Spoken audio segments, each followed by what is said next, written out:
मी आता साहेब लोक म्हणते त्याला नेता व्हायची हौस आहे. अरे मला नेता व्हायची हौस नाही. मी नेता व्हायला पाहिजे व्हायला की नाही.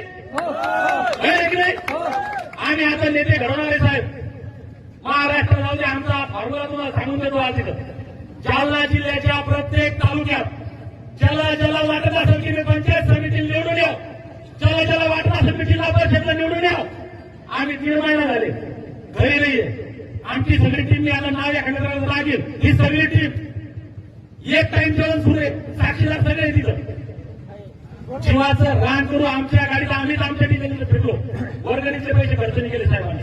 वर्गणी वेगळी आणि आमच्या पैशात मी फिरू आलो. तुम्ही फक्त हिंमत करा. आम्ही तुमचा प्रचार परिवहन झाला करतो. आता आपला झेंडा आपला झेंडा नाही. आपलं मतदान आपल्याच माणसाला.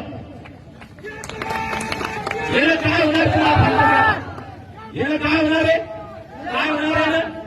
एक तर निवडून येऊ नाही तर मतदान आपल्याला पडत त्याची किमती होईल. किमती आमच्यामध्ये राजकीय इच्छा शक्तीच नाही. आम्ही वंशज बोलायचे. अरे ज्या मनगटात बळबुद्धी आणि चातुर्य आहे तोच स्वतंत्र लोकाभिमुख राजा म्हणू शकतो. ही राज्यकर्त्याची व्याख्या आहे यांनी सांगितली.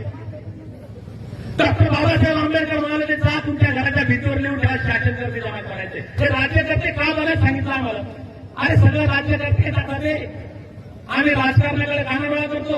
राजकारणाला वाईट म्हणतो, राजकारणाला चुकीचं म्हणतो म्हणून आमचं वाटोळं झालं. आम्ही राजसत्तेकडे गेलो पाहिजे. आम्ही राजकारणाकडे गेलो पाहिजे आणि आम्ही ते करणार नसून तर काही फायदा नाही. तुम्ही ठरवा. जिल्ह्यातल्या प्रत्येक तालुक्यातले लोक इथे येले. तुम्ही कोणत्याही पक्षात काम करा. आम्ही पक्षाचं बंधन आम्हाला नाही. धनगर असेल त्या धनगरासाठी आम्ही तन मन धनगर रात्रंदिवस फिरू. त्या ठिकाणी धनगर उमेदवार उभा असाल इथं सगळी मंडळी उभी आहे. हे सगळे जे लोक आपल्याला पाठिंबा द्यायला येईल आता हे तुमच्याच पाठीवर करा. तुम्हाला बी पाठिंबा देऊ आम्ही. तुमचा पक्षात करून तुमचाही मतदान करू. कारण एकमेकाचा हे करून एकमेका मतं देऊ स्वतःवर स्वतः हाती घेऊ तसं होणार नाही. ते नुसतं आपल्याला असं म्हणून जमणार नाही. हे प्रत्येकाला ठासून म्हणलं पाहिजे. हे काळाची गरज आहे. आम्ही नुसते भाषण करतो दरवेळेस. आम्ही भाजपला मतदान करणार नाही. सरकारनं हे करावं, सरकारनं ते करावं. बाबा आम्ही सुधत नाही रे.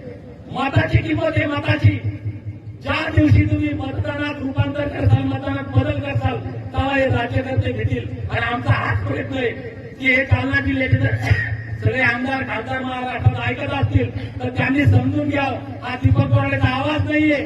हा जालना जिल्ह्यातल्या धनगरांचा आवाज नाहीये. हा सबंध महाराष्ट्रातल्या 2.5 कोटी धनगरांचा आवाज आहे.